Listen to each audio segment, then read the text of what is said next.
We are 1 week away from the deadline for Washington hopefuls to report their third quarter fundraising numbers to the Federal Election Commission. And John Cornyn's campaign says the Texas senior senator has raised almost $11 million. Here to talk about this is Travis County GOP Chairman Matt Mackowiak and Glenn Smith from Progress, Texas. Matt Mackowiak, almost $11 million. What does that say about the health of the senator's campaign? Yeah, so that's what he has in the bank. That's his cash on hand amount, which is always the most important number because it's the amount of money you have that's unrestricted that you can spend going forward. He raised another $3 million in the third quarter of the year. It's very healthy. He's in a very strong position. Look, I've been saying for many months now he's running a very, very aggressive and impressive re-election campaign, statewide campaign in Texas. Obviously, he was able to witness up close the narrow margin that Ted Cruz had in 2018 in a midterm election against Beto O'Rourke and his $80 million. Cornyn is in an unusually strong position right now. He is going to have a massive fundraising advantage. The Democrats have 7 or 8 or maybe 9 candidates running. I would argue none of them are truly first-tier statewide candidates, and either way, they're going to have a runoff. So they're not going to have a nominee until mid to late May, when Cornyn will have $15 million in the bank, and they're going to have to go out and raise $10 or $15 or $20 million in 5 months. Glenn Smith, an impossible task. Oh, I'm sorry, Glenn. How are you going to beat Cornyn? At the ballot box, like where we always beat candidates or try to beat candidates. I have to agree with Matt. Cornyn's in a pretty strong position. He's an incumbent U.S. senator. Even weak incumbent U.S. senators are in strong positions at election time.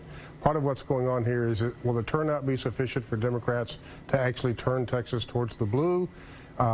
Money is not such a factor if that happens. And Cornyn's a strange one because Cornyn's kind of like the senator who's not there. He's not very well known for a guy that's been in that long and held statewide positions here in Texas before that. But he has put a good campaign together. I can't disagree with Matt about that. He seems to be running it from the ground up. He's got a lot of money, and Matt's also right. We're likely going to have a runoff between 2 candidates on our side, delaying when we can really join the campaign against Cornyn. So it's uphill, but we've won uphill before, and it may be turning towards our time here now in 2020. Matt Mackowiak, what are going to be the big issues for this campaign? Is it going to be about Donald Trump? Well, it will, certainly. I think it'll be about the economy and the direction of the country. I think to a certain extent it'll be about impeachment, depending on how that plays out by the end of the year.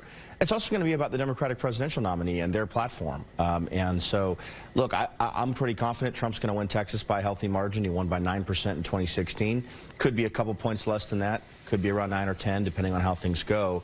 Cornyn wants to win by the absolute largest margin possible because he wants to provide coattails to Republican candidates down ballot. We saw last year the real disastrous consequences for Republicans given how narrow that margin was at the top of the ballot in the straight ticket voting universe. So we're going to be in a new environment with no straight ticket, and Cornyn is going to run through the tape and run as strong as possible, and he deserves credit for what he's put together so far.